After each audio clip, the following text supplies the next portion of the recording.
బగాయత్ వారి శ్రీ సిద్ధి Vinayaka property developers. Happy homes at Edilabad, Ghatkesar మరియు hill county at Jangaon. మన బాలసుబ్రహ్మణ్యం గారి గురించి లైక్ ఇక్కడ ఆయన కాదు, మీరు ఇక్కడ ఎందుకు విగ్రహం పెడతారు అని చెప్పి ఇలాంటివి, అది ఏంటి అసలు, ఏమైందండి ఆ ఇష్యూ ఏంటి అసలు? చాలా బాధాకరమైన విషయం తెలుసా అది. ఎందుకంటే బాలు గారు అనే ఆయన మన ప్రపంచంలో ఎవరు గుర్తుపట్టరు ఆయన్ని. ప్రపంచం నలుమూలలా ఆయన షో అంటే ఆయన గాత్రం పరిచయం లేని వ్యక్తి లేడు. సో ఆయన గాన గంధర్వుడు అంటాం మనం. సో ఘంటసాల మాస్టర్ గారి గురించి, బాలు గారి గురించి మన పేరు పెట్టి, యేసుదాస్ గారు వీళ్ళందరి గురించి పేరు పెట్టలేము. భాష అసలు అద్దులు లేవు, ఎల్లలు లేవు. ఇంకోటి ఏంటంటే ఆయన తెలంగాణ వాడు కాదు అన్నారు. ఓకే, 40 years నుంచి శ్రీనగర్ కాలనీలో ఉన్నారు ఆయన.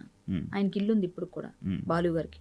మరి తెలంగాణ వాడు కాకుండా ఎలా ఇప్పుడు ఇక్కడ ట్యాక్సీలు కడుతున్నాడు, ఇంటికి ఇక్కడ కరెంటు బిల్లు కడుతున్నాడు, ఇక్కడ గ్యాస్ కనెక్షన్ ఉంది ఆయన పేరు మీద. ఆయన ఇక్కడ 40 yearsగా ఉన్నారు. తెలంగాణ వాడు కాకుండా ఎక్కడికి వెళ్ళిపోయారు? మామూలుగా 10 years దాటిపోతేనే, 14 years దాటిపోతేనే స్థానికత వచ్చేస్తుంది కదా జనరల్గా అనుకుందాం. మరి అలాంటప్పుడు కేసీఆర్ గారు బొబ్బిల్లో ఉండాలి కదా, ఇక్కడ ఎందుకు ఉన్నారు? మాట్లాడితే వీళ్ళకి అడుగుతున్నా. మరి ఆయన ఇక్కడ స్థానికుడు అయినప్పుడు ఇతను ఎందుకు స్థానికుడు కాడు? 25 years అయింది మేము వచ్చేసి. నేను విజయనగరంలో ఉన్నదానికన్నా ఇక్కడ ఎక్కువ ఉన్నాను అంటే చెప్తున్నాను. మరి అలాంటప్పుడు నేను ఇక్కడ స్థానికురాలుగా ఉన్నాను కదా, నాకు తెలంగాణ అంటే ప్రేమ ఉంది, నాకు అభిమానం ఉంది, నాకు ఇష్టం ఉంది, నేను ఇక్కడ బతుకుతున్నా. నేనేం తెలంగాణనేమి ఎప్పుడు కించపరచలేదు, ఆంధ్రాని పొగడలేదు. బాలు గారు అలాగే తెలంగాణ పాట, వాళ్ళు ఏదో ఒక వాదన తీసుకొస్తున్నారు, తెలంగాణ పాట పాడనన్నారు అందుకే కదా. ఆంధ్ర పాట కూడా పాడలేదు కదా ఆయన. అడుగుందాం, పోనీ ఆంధ్ర పాట పాడుండి తెలంగాణ పాట పాడలేదు అని మీరేమని చూపిస్తాను కూడా. ఆయన అన్నాడో లేదు కూడా మనకు ఆయన ఇప్పుడు లేడు, ఆయన వచ్చి చెప్పడు. పోనీ విన్నవాళ్ళు ఎవరో మనకు తెలియదు, వాళ్ళు చెప్పింది నిజమని ఎలా నమ్ముతారు? ఆయన చెప్పరు. ఆయన చెప్పలేనప్పుడు ఆయన మాట అన్నాడని మీరు ఎలా కన్ఫర్మ్ చేస్తారు? మేము ఉన్నాం పక్కన అంటే మేము ఎలా అనుకుంటాం? ఆయన లేడు కదా. ఆయన అన్నారు. పోనీ ఆంధ్ర పాట ఏమైనా పాడి, ఆంధ్ర అని ఏమైనా పాడిన పాటలు ఉన్నాయి మీ దగ్గర, చూసారా? నా ఆంధ్ర అని ఏమైనా పాడిని చూపించండి, పోనీ నేను కూడా చూస్తాను. నాకు తెలియదు. సో నేను ఆయన అభిమాని, పిచ్చాభిమాని.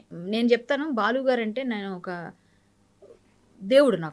నాకు అంత ఇష్టం. అందరికీ ఉంటుంది, నాకు కొంచెం ఎక్కువ, ఎందుకంటే నేను పాటలు పాడతాను. ఆయన ఎదురుగా ఆయన పాటలు కూడా పాడాను నేను. ఆయనతో నేను వెళ్ళి కలిసిన చాలా సందర్భాలు ఉన్నాయి. నేను చాలా విషయాల్లో నేను ఆయనతో, ఎందుకంటే వాళ్ళ ఫాదర్ కూడా హరిదాస్ గారు. సో ఆ కనెక్షన్ ఎక్కువ.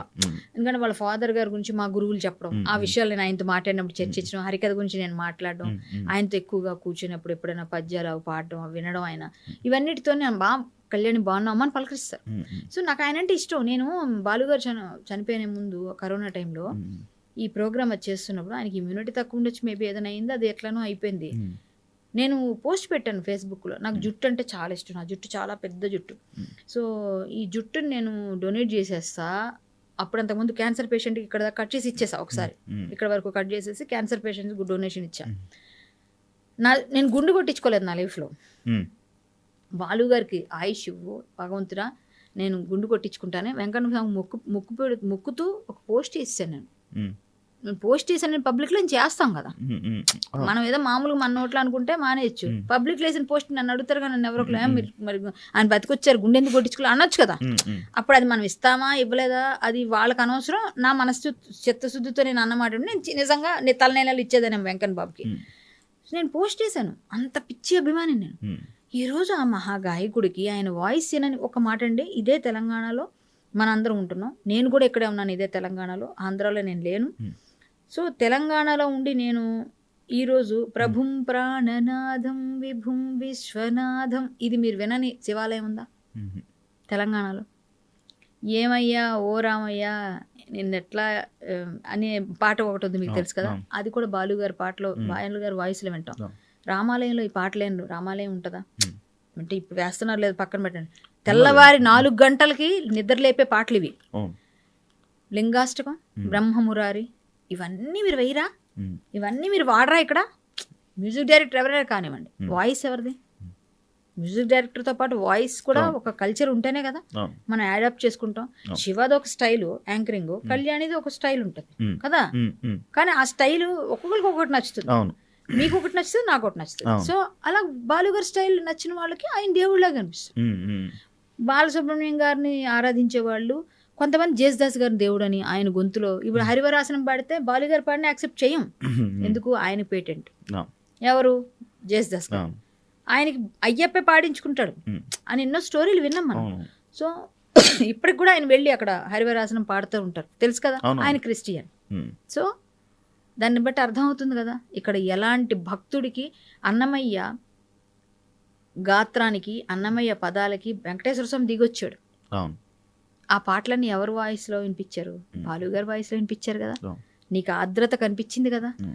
ఇంత ప్రత్యేకతలున్న ఇంత మహాగాయకుడికి నువ్వు ఇక్కడ పెట్టొద్దు అంటే 40 years నుంచి ఆయన ఇక్కడ ఇల్లు, ఇక్కడ ట్యాక్సులు కట్టాడు తెలంగాణలో, ఇక్కడ ఉన్నాడు ఆయన. ఉమ్. సో నువ్వు కట్టొద్దు అనకూడదు. సరే అక్కడ ఏం వివాదం జరిగిందో మాకు తెలియదు, ఏం జరిగిందో తెలియదు, దాన్ని తెలంగాణకి ఆంధ్రాకి ముడిపెట్టకూడదు. ఉమ్. ఇప్పుడు తెలంగాణ ఆంధ్ర అని ఏదో ఒక సెంటిమెంటల్గా ఒక మాట అనేస్తే ఇది పెరుగుతుంది అని అమాయక ప్రజలు నమ్ముతారు కదా అని వాళ్ళు ఎవరో చెప్పేస్తే అది తప్పు కదా. ఇప్పుడు బాలు గారు లాంటి వ్యక్తికి విగ్రహం, ఇప్పుడు అందశ్రీ గారి విగ్రహం పెట్టండి, గద్దర్ గారిది పెట్టండి, గోరేటి, వీళ్ళందరూ ఎవరు సారీ అనకూడదు ఆయన ఇంకా అయితే అలాంటి వాడు.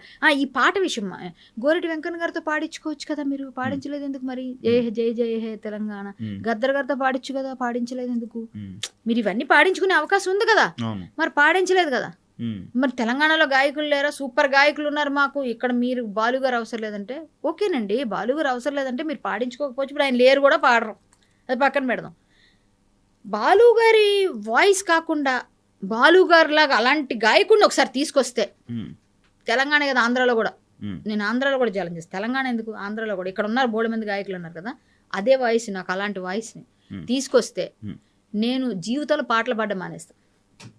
ఒప్పిస్తే ఇమిటేషన్ కాదు, అన్నిట్లో కాదు, పాట పాడతారు అందరూ, దాని భావన అర్థం చేసుకొని వేరే మాడ్యులేషన్స్ ఉంటాయి. కొంతమంది గాయకులు యాజ్ ఇట్ ఈస్ బాలుగారిలో పాడిన వాళ్ళు ఉన్నారు. ఇమిటేషన్ కాదు, ఒరిజినల్ వాయిస్ కావాలి, ఒరిజినాలిటీ కావాలి. మధ్యలో దూడలు అంటారు, కొంచెం కొంచెం పడతా ఉంటాయి, అంటే కొంచెం కొంచెం గ్యాప్స్ వస్తాయి, అవన్నీ రాకుండా పాడగలరా? అలా చేయలేరు. అలాంటి గాయకుడు లేడు, అది ఒప్పుకోవాలి బేషరతుగా. మనం అలాంటి గాయకుని మనం అవమానపరచుకోవాలి. ఆయన లేడండి, ఆయన ఆత్మకు శోభిస్తుంది, తప్పు కదా అది. ఇప్పుడు ఆయన లేనప్పుడు మనం ఆయన గురించి ఒక మంచి విషయం చెప్పాలి. కానీ వీలైతే ఏమంటే ఇంకోటి, తెలంగాణలో మన గౌరవం ఎప్పుడు పెరుగుతుందంటే ఒకళ్ళని పొగిడినప్పుడు, తెలంగాణని కదా ఎవరైనా, ఒక గాయకుడినో, ఒక గాయకురాలనో, ఒక హీరోనో నువ్వు సూపర్ అని పొగిడినప్పుడు నువ్వు నీ స్థాయి పెరుగుతుంది. అంతేగాని వాళ్ళ నువ్వెంత అని దిగజారిస్తే నువ్వు కూడా అంత దిగజారిపోయినట్టే. సో నువ్వు అలాంటి మహానుభావుడిని, నువ్వు ఆయన పద్మ విభూషణ్ కదా అలాంటి అత్యున్నత పురస్కారాలు తీసుకున్న వ్యక్తికి నీకేంటి అంత ప్రాబ్లం? అక్కడ రవీంద్ర భారతి, ఇప్పుడు రవీంద్ర భారతి మంద కాదు, మీరు రవీంద్ర భారతి అంటే రవీంద్రనాథ్ ఠాగూరు అది అని చెప్పేసి పోనీ అతని పేరు మీద పెట్టారు అనుకుందాం పోనీ. ఇప్పుడు మరి అతన్ని పక్కన ఉన్న చాలా విగ్రహాలు కొన్ని ఉన్నాయి కదా, అవన్నీ ఏం చేస్తారు? తీసేస్తారు. కొన్ని రోడ్ల మీద ఎక్కడ ఉన్నాయి కదా, అవన్నీ తీయరు మీరు. సరే, ఇప్పుడు కొంతమంది రాజకీయ నాయకులు విగ్రహాలు ఇప్పుడు ఎక్కడ పడితే అక్కడ పెడుతున్నారు.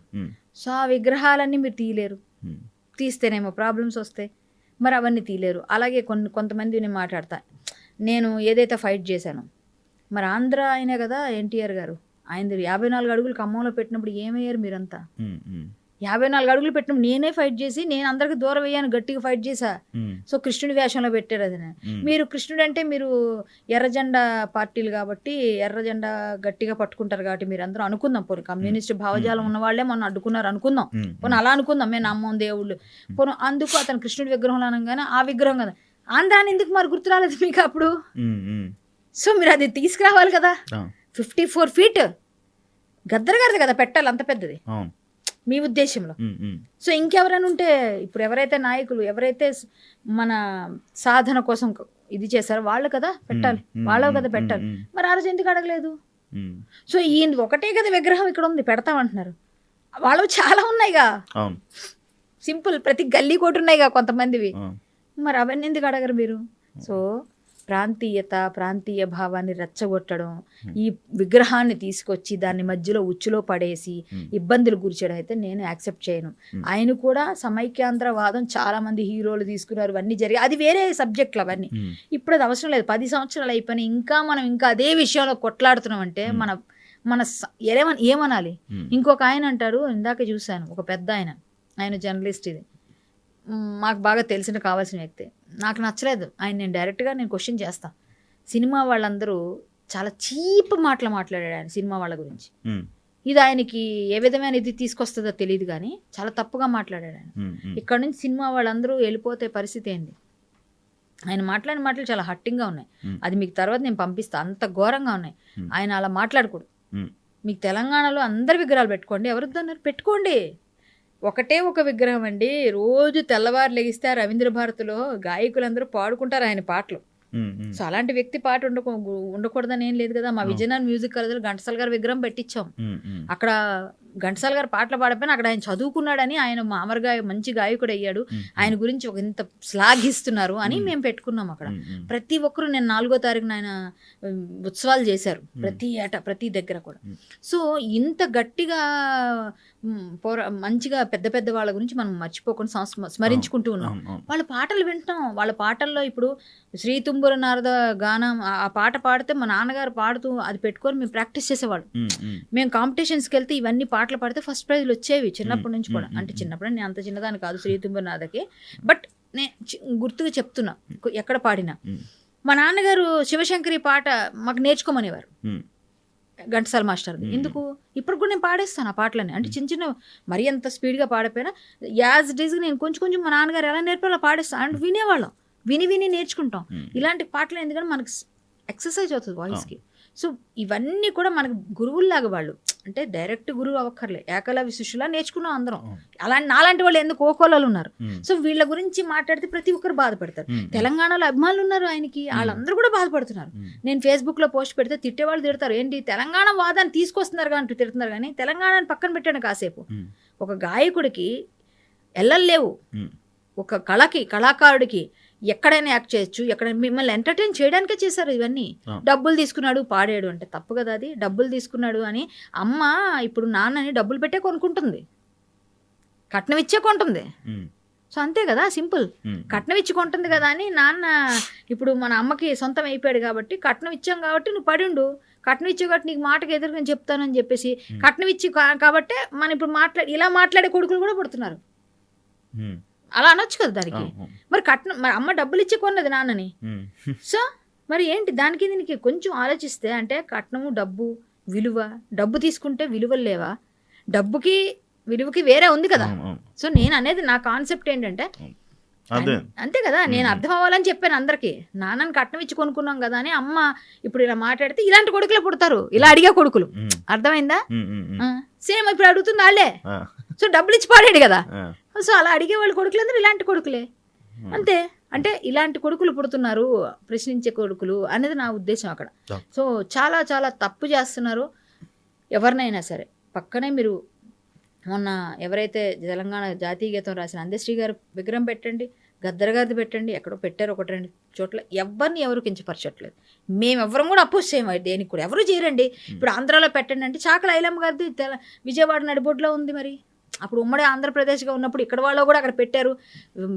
విశాఖ బీచ్లో చాలామంది తెలంగాణ వాళ్ళు ఉన్నాయి, అక్కడ చాలా విగ్రహాలు ఉంటాయి. లేవంటారేంటి, ఉన్నాయి ఆల్రెడీ. పెట్టండి అంటే ఇప్పుడు పెట్టండి అంటే పెడతారు. మీరు పెట్టండి, ఒక రిప్రజెంటేషన్ పెట్టండి, పెడతారు. అక్కడ వాళ్ళు ఇక్కడ వాళ్ళు ఎందుకు పెట్టరండి? మనం రెండు తెలుగే మాట్లాడుతున్నాం. తెలుగు ఒకళ్ళు గిలుగు ఒకళ్ళు మాట్లాడట్లే, రెండు తెలుగే మాట్లాడుతున్నారు. తెలుగు రాష్ట్రాలు అంటారు. ఆంధ్ర తెలంగాణని పక్కన పెట్టండి. కొంతమందికి వాళ్ళ తాలూకా అంటే ఏదో ప్రాపకండా కోసం ఇట్లాంటివన్నీ చేస్తారు. సో ఆయన అన్నాడట, పక్కనే ఉన్న ఇంకో సింగర్ చెప్తున్నారు, ఆ రోజు విన్న ఆవిడ ఎవరైతే ఉన్నారో సుధాకర్ గారు వచ్చినప్పుడు, ఆయన అంత రెస్పెక్ట్ఫుల్గా ఉంటారో మాకు తెలుసు. ఆయన అస్సలు మాట్లాడు చాలా రెస్పెక్ట్, చిన్నోళ్ళు కూడా మీరండి ఏమండి బాగున్నారని అలా గౌరవిస్తాడు. ఆ పక్కన అన్నాడంట, ఇలాంటి వాళ్ళతోనే కదా పెట్టుకుంటే మనం ఏం చేసినా బయటికి వెళ్ళేది, మామూలుగా ఎవరో వెళ్ళిపోతున్న అనామకులతో పెట్టుకుంటే ఎవరికి వస్తుందా. ఆ పక్కన సింగర్ నాకు చెప్పారు ఆవిడ. ఆ మాట అంటే ఉద్దేశం ఏంటి? ఏదో ఒకటి చేయాలని, గొడవ పెట్టుకోవాలని, ఏదో విధంగా బయటికి తీసుకురావాలి ఇష్యూని. అంటే పెద్దవాళ్ళతో కొంచెం ఏమి నిన్ను డిబేట్ చేయలేని వాళ్ళతో, అలాంటి వాళ్ళతో వచ్చి డిబేట్ చేయి. నేను మాట్లాడతా, నేను అడిగే క్వశ్చన్కి సమాధానం చెప్పు, నేను కూడా మాట్లాడతా నీతో. సింగర్గా ఆయనలాగా పాడే సింగర్ని తీసుకురా, యాక్సెప్ట్ చేస్తాం. వద్దు, ఆయన మంచి గాయకుడు, ఆయన లాంటి గాయకుడు పుట్టడు. కాలానికి ఇలాంటి వాళ్ళని కనాలంటే మళ్ళీ కొంతకాలం పడుతుంది. ఇది నా స్టేట్మెంట్. కాలానికి ఇలాంటి మహానుభావుల్ని కనాలి అంటే మళ్ళీ కొంతకాలం పడుతుంది. అంటే ఇంత వేరే ఇలాంటి మహానుభావులు పుట్టరు. అలాంటి వాళ్ళని మనం భద్రపరచుకోవాలి, అలాంటి వాళ్ళని పూజించుకోవాలి. అలాంటి వాళ్ళు ఈయనే కాదు, చాలామంది తెలంగాణలో సింగర్ లేరండి. తెలంగాణలో మంచి సింగర్స్ ఉంటారు, కానీ ఇంత మంచి సింగర్స్ ఉన్నారు అని అనేవాళ్ళని నేను గట్టిగా చెప్తా, ఈయన సింగరింగ్ ఈయందే, ఎవరి స్టైల్ వాళ్ళు. వీళ్ళు కూడా విప్లవ గీతాలు పాడేవాళ్ళు, అద్భుతమైన గీతాలు పాడేవాళ్ళు ఉంటారు, మంచి రైటర్స్ ఉన్నారు. ఎక్కడ పుట్టరండి, ఇక్కడ చాలా మంది పుట్టారు కదా మహానుభావులు, పుట్టలేదని ఎవరు అనరు. కానీ ఆయన మనవాడు కాదనడం తప్పు. ఆయన మీవాడే, మీరు అడాప్ట్ చేసుకోలేకపోతున్నారు. ఎందుకంటే 40 years నుంచి ఇక్కడే ఉన్నాడు ఆయన. నేను చెప్తున్నా, శ్రీనగర్ కాలనీ వెళ్ళి ఎస్వి బాలసుబ్రహ్మణ్యం గారు ఇల్లు చూడండి. మరి ఆయన తెలంగాణ గవర్నమెంట్కి పన్నులు కట్టాడు. మరి ఎందుకు కడుతున్నావు అంటే, తెలంగాణ వాడు కాదని 40 సంవత్సరాలు ఉన్నా కూడా మీ తెలంగాణలో కలుపుకోరా మరి అనుకుందాం. నేను ఇప్పుడు చెప్తున్నా, ఏదో వచ్చారు పాడారు ఇక్కడ ఆస్తులు సంపాదించుకున్నారు అన్నట్టు కాదు కదా. ఆయన అందరు వాడండి, ఎక్కడ కాదు. మీరు మద్రాసులోనా ఎక్కడో ఆయన పేరు మీద ఒక స్ట్రీట్ ఓపెన్ చేశారు, పేరు పెట్టారు ఎస్వి బాలసుబ్రహ్మణ్యం స్ట్రీట్ అని. సో పక్క రాష్ట్రాల వాళ్ళు, పక్క వాళ్ళందరూ కూడా మనం గౌరవిస్తే, పక్క మనం తెలుగు వాళ్ళని మనం గౌరవించుకోవట్లేదే, పక్కనే ఉన్న నెల్లూరు వాసిని మనం గౌరవించుకోలేకపోతున్నామే. సామూహిక కేంద్రాలు కలిసి ఉన్నాం ఒకప్పుడు. ఇప్పుడు ఈ తెలంగాణ వాదం, ఆంధ్రవాదం ఏంటి? అసలు అవసరం ఏముంది ఈ వివాదంలో? పట్టించుకుంటారా? ఇప్పుడు ఆయన పెట్టిన గొడవని ఎవరైనా పట్టించుకుంటారా? పట్టించుకోవడానికి చేసే విధంగా ఆయన పాడనన్నాడు ఈ పాటని అన్నది ఒకటి ఒక వివాదాన్ని బయటికి తీసుకొచ్చారు. అంటే వాళ్ళు ఏదో విధంగా దాన్ని హైలైట్ చేయాలంటే ఏదో ఒకటి. ఆయన ఇప్పుడు చెప్పరు కదండి వచ్చి, మేము చూసామంటారు వీళ్ళు, ఉన్నవాళ్ళు పక్కన మేము ఉన్నామంటారు, మనం నమ్మాలి మరి. ఎందుకంటే మరి అట్లాంటి పరిస్థితి. బట్ అదంతా పక్కన పెడితే ఇప్పుడు ఈ ఇష్యూలో మాత్రం మహానుభావులను ఒప్పుకోవాలి. మహానుభావులను ఒప్పుకోవాల్సిందే మనం. ఎంతో ఇక్కడ మహానాయకులు పుట్టారు, ఇక్కడ కూడా మహానుభావులు చాలా మంది ఫైట్ చేశారు. ఏ గడ్డకైనా ఒక ప్రత్యేకత ఉంటుందండి. తెలంగాణకు లేదని నేను చెప్పట్లేదు, తెలంగాణలో బతుకుతున్నాను, నాకు కూడా సిగ్గుండాలి అట్లా చెప్పడానికి లేదు, చెప్పాలి మంచిగా. మనం ఇక్కడే కదా పేరు తెచ్చుకునేది. నేను అక్కడ పుట్టి అక్కడ పెరిగిన పేరు తెచ్చుకుంది ఈ గడ్డ పైన కదా, నాకు ఇక్కడ పేరు ఇచ్చింది కదా. నేను కృతజ్ఞతతోనే ఉంటాను, నాకేం అట్లని లేదు. ఎందుకంటే నేను ఇక్కడే ఉన్నా. ఇప్పుడు నేను ఎవరు అడిగినా హైదరాబాద్ అంటారు, కానీ నేనేం విజయనగరం కాదు కదా నేను చెప్పేది, నేను ఇక్కడే ఉంటున్నాను కదా. అలా అని చెప్పేసి నిజాన్నే మాట్లాడాలి కదా. ఇప్పుడు మహానుభావుడు ఇక్కడ కూడా ఉన్నాడు. మరి అప్పుడు నేను 25 సంవత్సరాలు అయిందంటే ఆయన 40, నాకన్నా ఆయనే ఇక్కడ ఇంకా అర్హుడు కదా, జనరల్గా చెప్తున్నాను. సో మరి ఆయన మనం ఎట్లా అంటాం కాదని? మనం కట్టాం, మనం ఇక్కడ పన్నులు కట్టాం, మనం ఇక్కడ అన్ని చేసాం, ఇలాంటప్పుడు తిన్నాం, ఇక్కడ ఉన్నాం. తెలంగాణ ఆయన పాట పాడకపోవడం ఆయన వ్యక్తిగతం. పాడతా ఒకవేళ ఆయన అన్నా కూడా ఆంధ్ర పాట పాడలేదు, తెలంగాణ పాట పాడలేదు, ఇంకోటి పాడలేదు. అలాంటప్పుడు మనం అలాగా అంటాం. ఆయన ఏది పాట, ఆయన అదొక డిఫరెంట్ స్టైల్, ఆయన తెలుగు మాస్టర్ టైపు. ఆయన సమాజం అందరం కలిసి ఉండాలి, బాగుండాలి, మంచి జరగాలని కోరుకొని అందరి హితం కోరుతాడు తప్ప ఆయన డిఫరెంట్. ఆయన కూడా బట్ ఆయన స్టైల్లో మనం చేయి పెట్టలేము. ఆయన పాడలేనంత మాత్రం అన్నారో లేదో నాకు తెలియదండి బాబు. కానీ ఈ మధ్య సెలబ్రిటీలు నార్మల్గా ఏది చేసినా కూడా హైలైట్ చేయడానికి గొడవలా అంటారా? వాళ్ళు హైలైట్ అవ్వడానికి. ఇప్పుడు నార్మల్ పర్సన్స్తో పెట్టుకుంటే ఏముండదు, సెలబ్రిటీతో పెట్టుకుంటే ఆటోమేటిక్గా వీళ్ళు వార్తల్లో నిలుస్తారు కదా. ఇప్పుడు వాళ్ళు మొన్నటిదాకా ఒకటేదో ఉద్యమం పట్టుకున్నారు, ఆ ఉద్యమంలో వాళ్ళకి అంతో ఎంతో ఏదో కొంత మద్దతు వచ్చింది, కొంత మద్దతు రాలేదు. గో బ్యాక్ మార్వడి అనేది పట్టుకున్నారు వాళ్ళే. ఇప్పుడు మళ్ళీ ఇది గొడవ చేసింది, గొడవ చేసింది వీళ్ళు ఒకటే. సో ఇప్పుడు అది వేరు ఇది వేరు, అది జరిగింది. ఇప్పుడు గో బ్యాక్ మార్వడి ఇష్యూ తర్వాత వాళ్ళు రాగానే అక్కడ అడ్డుకున్నారు. ఆయన ఏదో కాని టైంలో ఏదో వచ్చారు, ఏదో మాట్లాడారు, అది ఏదో జరిగింది రప్చర్. ఆ రప్చర్ అవ్వాల్సిన అంత లేదు అక్కడ అంటాను నేను. ఏదో ఆయన పెట్టుకుంటారు. ఇప్పుడు రేవంత్ రెడ్డి గారు వచ్చి చేస్తానన్నప్పుడు ఇనాగ్రేషన్ ఒకవేళ చేస్తే కూడా మహానుభావుడికి ఇచ్చిన గౌరవం అది, అంతకుమించి ఏముందండి. ఆయన ఏమైనా ఇప్పుడు వచ్చి రవీంద్రనాథ్లో పాటలు పాడతారా, ఇంకేమైనా చేస్తారా? ఆయన విగ్రహం ఉంటుంది, ఆయన నమస్కారం పెట్టుకుని వీళ్ళు ఏదో పూజలు, ఆయన వర్ధంతి జయంతి చేసుకుంటారు, అంతే కదా, స్మరించుకోవడమే కదా. అది తప్పే ఉంది, తప్పేంటది? ఎవరైనా ఎక్కడైనా మహానుభావులు నమస్కారం, ఆయన పద్మవిభూషణ్ అంత వచ్చింది కదా, అదైనా తెలుసుకోవాలి కదా. మనం ఒక దేశం గర్వించదగ్గ కళాకారుడు, భారతదేశం సొత్తు. అయినా భారతదేశం సొత్తు. నేనేమంటాను, భారతదేశంలో కొంతమందిని ఈ భూమికి అంటది, కొంతమందిని కంటది. ఆ కన్న వాళ్ళలో కొంతమందే కదా అమ్మకి ఉపయోగపడే విధంగా ఎదుగుతారు. మనల్ని కన్నది, కానీ మనందరం మన భారతదేశానికి ఉపయోగపడే వాళ్ళం అవుతాం లేదు. ఎలా అయ్యాం? అవుతాం లేదో ఏం తెలుసు. ఫ్యూచర్లో ఎవరికో ఎక్కడో ఆ మాత్రం ఇది ఉంటే కష్టపడే వాళ్ళకి వస్తుంది పేరు. సో ఈయన భారతదేశం కన్నా ముద్దు బిడ్డలాగా పెరిగి భారతదేశంలోని ఎల్లలు లేకుండా ప్రవహించిన ఒక జీవనదిలాగా పాటలు పాడుతూ వెళ్ళాడు ఆయన, అంతే కదా. జీవనదికి ఎంత మనం జీవనది అంటే ఎప్పుడు జీవం ఉంటుంది, అలా మనకందరికీ అన్ని విధాలు. అదే విధంగా ఈయన పాటల్లో ప్రతి క్షణం కూడా అందరూ పారవస్యం, భక్తి పారవస్యం. ఒక విధంగా చూస్తే ఆయన ఏ పాట పాడితే దానిలో మమేకమైపోయి లీనమైపోయి మనల్ని కూడా అందులో ట్రాన్స్లోకి తీసుకెళ్తారు. సో ఆయన పాటలో జీవం ఉంటుంది. సో మనం అలాంటి మహానుభావుడిని మనం గౌరవించుకోవాల్సిన సందర్భంలో ఇలాంటి ప్రాంతీయ భేదాలు తీసుకొచ్చి మీ పబ్బం గడుపుకోవడానికి మీ ఉనికి చాటుకోవడానికి మమ్మల్ని మా కళాకారుల్ని గాయపరిస్తే బాధపడితే ఎంత బాధ. ఈరోజు కళాకారులు అందరూ కూడా బాధపడుతున్నారు కాబట్టి నేను ఒక కళాకారినిగా బాధపడతా, నేను ఒక ఆయన అభిమానిగా బాధపడతా, నేను ఒక సినిమా ఇండస్ట్రీకి సంబంధించిన వ్యక్తిగా బాధపడతా ఇవన్నీ వివాదాలు. సో నేను అందుకే నేను వెంటనే రియాక్ట్ అయ్యాను. And for more videos, Please subscribe to iDream. Please subscribe to iDream. Please subscribe iDream. And please subscribe to iDream. For more videos, subscribe to iDream. please like, share and subscribe to the channel. Congratulations, iDream. Subscribe to iDream. Subscribe to iDream. So subscribe to iDream Media. iDream ki iDream team andarki huge congratulations. Please subscribe iDream Media. Please subscribe to iDream. Subscribe iDream. Please subscribe to iDream. iDream అంటే నా కళల channel subscribe చేసుకున్నారు, నోరు తిరుగుతలేదు, మీరైతే గంట గుర్తు కొట్టండి. For more such videos, please subscribe to iDream. Subscribe to iDream. Please subscribe to iDream. Please subscribe iDream Media. Please do subscribe to iDream. Please subscribe to iDream Media. For best entertainment and information, please subscribe iDream. And don't forget to subscribe